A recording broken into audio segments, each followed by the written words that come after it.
All right, Risen King, welcome back to The Regular. This is kind of a cool episode because we are, over the last year or so, we've been doing the podcast. But if you guys remember, if you've been here long enough and you go way, way back to like a year ago, these podcast episodes started out because of home groups. And so we actually had the podcast as like episodes that you guys can watch if you're in a community group and you're like, hey, we really want something that we're kind of all tracking together with, that we can ask questions from, kind of have a little commentary with. That's actually why we created the podcast, was so that home groups could use this to have something to watch together, something to talk about together. And so we're officially, now that we're in home group week, it's officially home group week. That's crazy. So these episodes now for the next 7 weeks will actually be geared towards you guys if you're in home groups. So if you're in one, welcome. We're so glad that you guys are following along. And if not, we're still going to be doing our normal podcast and you guys can just watch it because you like hanging out with us. And so we have Josh and Bella with us here today. Yes, we do. And, I would intro us about talking about, something cool about your roles, like the fact, Josh and Bella are middle school youth directors. Hello. They've been crushing it with Youth 56. If you have somebody that's in Youth 56, you'll know how much the kids love it. But instead of talking like that, I know that Josh has something really strong on his heart. I have a question for you, actually, Brecklin, before we start. Yeah. How do you feel about this rainy, dark, gloomy weather? I feel like that's a loaded question. I feel like you have a lot of feelings behind that. My feeling is I just want the sun to come back. That's how I feel. We're 2 days into rain. I know. Yesterday, I was already wanting the sun to come back. There was a moment when we were in our living room, we were sitting on the couch, and I know where there's just a ray of sunshine come through the window, and he was like, sun? And he got up and went to the door, and as he got to the door, it went away, and he's like, no, sun! That's very true. I just wanted the sun. I thought the heat was going to come back, but it Josh's didn't. seasonal depression has kicked in 48 hours into the rain. For context, I used to live in the UK, and it was like this. It was rainy, cold, dark for like 10 months out of the 12. So in my you should defense, be used to this. But no, because it's giving me the ick. I don't want it. I want the sun back. I love the sun. Please come back, sun. I think it is coming back. Next week it's like back to It 90s. is, next week seems like it's forever. See, it's two different personality types here. To be honest, when we hit January and we're in the like every day is rain, I also do get depressed. But when it's like day 2 and it actually feels like fall, I listen to Christmas music on my way into filming this podcast, and it is October 1st. So I think it is two different feelings. I want the summer to come back. I could just be summer the whole year round, and I would be fine with that. I would hate that. I would love it so much. I'm from Alabama, and we would have like, in summer, you have like 4 different seasons in one day. If you're from the South, you know how this is. Because it's like sunny 1 second and hot and humid, and then the clouds roll in. It's a huge thunderstorm. It feels like you're in a tornado, and then it goes away and the sun's back. And so I'm used to that. So when I go like however many months of no rain, no clouds, no nothing, then I'm like, I start to miss this. But I don't like this just consistently. So I get where you're coming from, Josh. Thank you. Yeah. Thank you. I did the first year of knowing Josh. When we hit winter, I did notice a obvious shift in his personality, and I was like, "You good, bro?" No, He's not. I need the sun to be happy. To be honest, Yeah. I like being outside and just even if it's doing nothing, I just knowing the sun's out there just brings a calm to my heart. Yeah. It's like, So that was that your main thing. That was my main thing. Sorry, speaking That point was for his today. only- we can concern get here. into the podcast now. Okay. I just wanted to.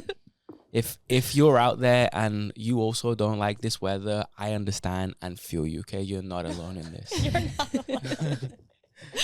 All right, so podcast. So we've been in Romans now. We actually just wrapped up Romans in our Hey Church series. This has been one of my favorite months of messages, just because Romans is my favorite book in the Bible. I just love, or of the epistles at least, I love Romans. I think there's so much just meat there. Like Mhm. it's a thick book. There's Yeah. so much to take away from it. And it's been really cool. We've actually had a bunch of different speakers this last month. So it's really cool to hear everybody's kind of different takeaways on the verses. And so Cole spoke this Sunday, and he kind of just did like a recap of the last couple, like basically of all of Romans, and kind of ending it with Romans 12 and his takeaways from that. But before we kind of get into what he talked about, I just want to hear, like, what are some of y'all's main takeaways from the message from Romans? Like, what's been some of y'all's like big thoughts on it? You want to go first? No, you go. Okay. Well, I think for me, Cole talked about like when we have our bank account and we know our balance is low.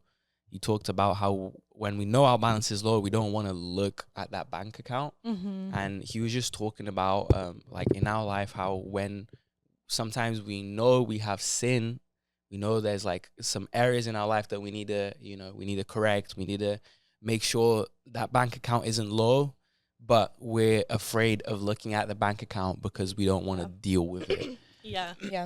So I thought like that was my main takeaway of it's so real that we all have a bank account, Mm-hmm. you know, like spiritually or, you know, whatever, we all have a bank account and we all have stuff there that we need to deal with. And sometimes I think mostly it spoke to me because I remembered me in the past having stuff that I knew I had to deal with, but kind of just like, it's not there, you know, like I know it's there, but I'm trying to face away. I'm like, it's not there, you know.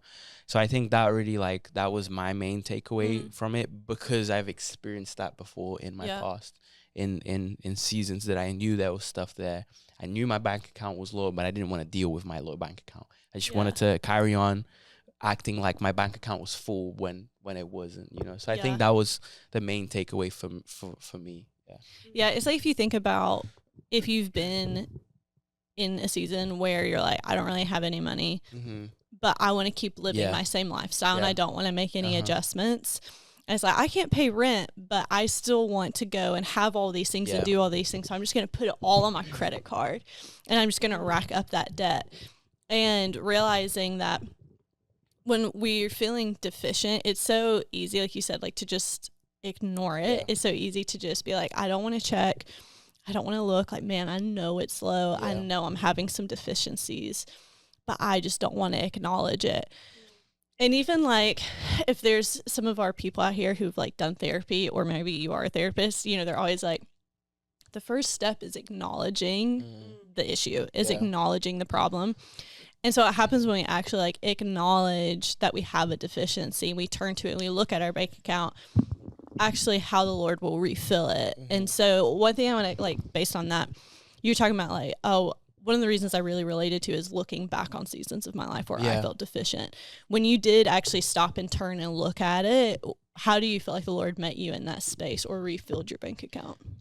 Honestly, I don't know if Cole said this or if this is just a phrase, but honesty with God is like the beginning of healing. Yeah, you know? so good. I think that like when we're fully honest is when God can actually meet us where we're at, you know, and actually start to begin a healing process of, you know, I think for us humans, like with each other, we can't help anyone if they don't come up to us and ask for help. So good. You know, so I think it's the same thing with God. Like God won't help us. He can, Yeah. but he won't help us until we actually like fully come to him and be like, Lord, I need your help in this situation, you know. It's so good. So I think that like just really being honest and opening myself up was how like I feel like the Lord met me where I was at, you know, whether that's just with the Lord or sometimes like you need to go to other people and like share what you're going through. Yeah, that's so you know, good. I think that's a big thing that I've been learning like recently is having the people around me to be able to support me, to be able to, you know, like whatever I'm going through to be like, hey, this is what I'm going through. So now I have the Lord that's, of course, healing my heart, but I also have people that can walk with me, you know, through this healing phase of, you know, I think that those were two things that really helped me when I was, you know, at that spot is one, being honest with the Lord and also being honest with people around us. That's so good. That's honestly such a good push for you guys who might be watching this with your home groups. It's week 1, so you guys might be like, I don't even know the person sitting next to me yet. But it is a good push, just like, hey guys, over the next 7 weeks, this is why we have home groups. This is why we have community, is actually this opportunity to be honest and vulnerable with each other.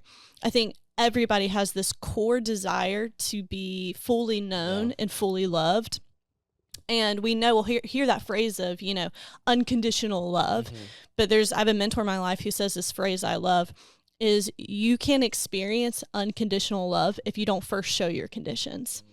And so if you actually don't be honest and vulnerable with people and allow them to see the deficiencies you feel like you have, you actually can't be met with that love that shows, hey, dude, it's okay that you're there. I love you anyway.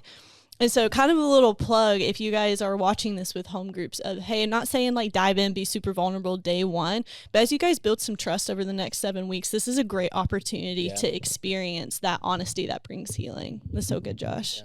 So what about Bella? What are some of the thoughts that you had? Well, I love that. Mine kind of tags along with what Josh was saying, but it's a bit different here.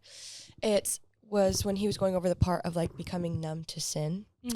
And how you guys are saying, you know, you want to check your stuff, and we don't want to look at it because we don't want to assess and handle what we have to go through. Like you're saying, you have to be honest, you have to push through and be vulnerable to do that.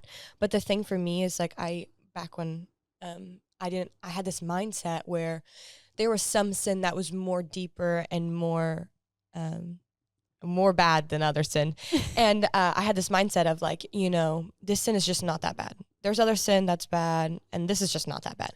But the bottom line is sin. Yeah, that's good. And for me, because I was allowing these non-sinful, not as bad other sin to be in my life, it actually started to pile up. And I think sometimes for me, what I took away was that being numb to sin is where you allow, almost like if you think of like a dirty hamper, you have like a couple pieces in there that you don't think that's that bad. But as time goes on, you're not going to address them because you don't think them are that bad. And then everything's going to start to pile on because you're going to continue to keep doing it because you're not addressing, you're not looking at it, you're not resolving it. So then it starts to pile up. And you know what? Now your bathroom is completely filled with dirty clothes on the floor. And, you know, it's kind of hard to operate when you have that. And it says in scripture, which in Proverbs 28:13, it says, whoever conceals their sin does not prosper, but the one who confesses and renounces them finds mercy. So good. So as you're walking through this dirty bathroom with all this stuff, it's hard to make it to the bathroom when you have a goal. And so because you have all this concealed sin, if you're not being honest, if you're not addressing it, if you're not looking at what you need to do in your life, it's actually keeping you from being able to achieve your goals. It's actually not you're not going to be able to prosper. It says in scripture, you will not prosper if you are concealing your sin. And if you repent and you address what you need to address, then you will receive mercy from the Lord. So I just thought that was really good. I gave like an example at youth not too long ago, which I thought was really cool that we're talking about this, is like if I gave an example where I put a stool in the middle of the room and I put a Bible on it, and I had someone stand up and I had one of those like fitness bands, like those like rubber bungee ones, and I put it around someone and I said, I want you to go try to grab the Bible. I want you to try to push toward God while you have this little sin in your life.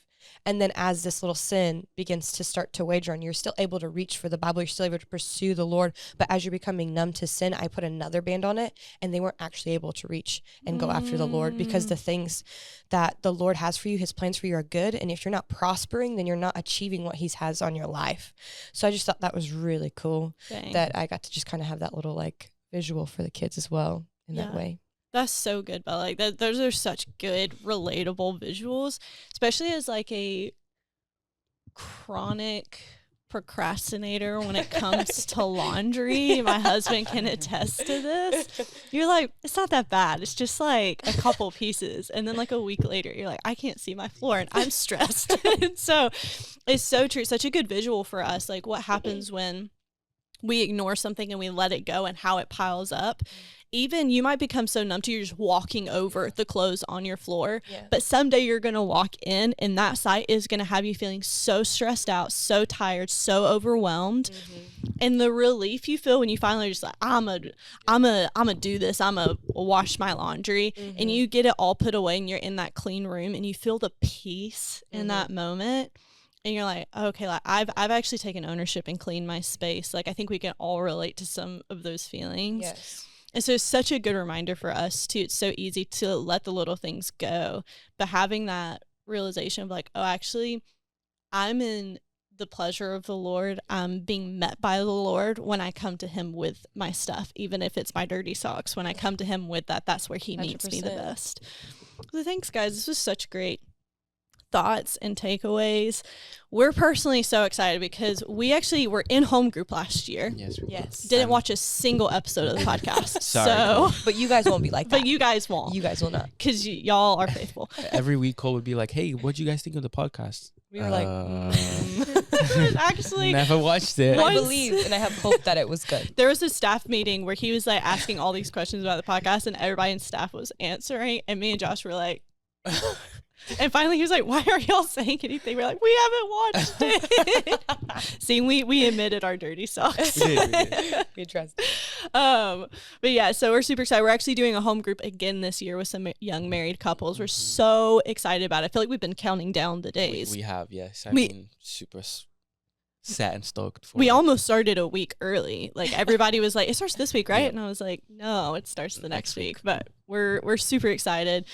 So I want to have just a quick couple questions for you guys. If you guys are watching along for the podcast, just some like quick questions that you guys can go around in your group and ask the questions and kind of get connected with. So one of them is, what's been your biggest takeaway from going through the book of Romans? So obviously we've had all of these messages, tons of great thoughts. You know, Michael's message on adoption, like there's been such good content this month. And so what's kind of been the main thing that you feel like the Lord has been highlighting to you in Romans? So you can go around and share that with your group. And then if you guys have time, you can also ask, do you intentionally check your balance? So that's the idea of, do you intentionally check, like, what is my spiritual balance? Where am I at spiritually? And am I intentional with how I actually take the time to check that? So those are a couple of questions you guys can go around and ask. We're so excited for home groups. Hope you have an amazing home group season, and we'll see you this Sunday.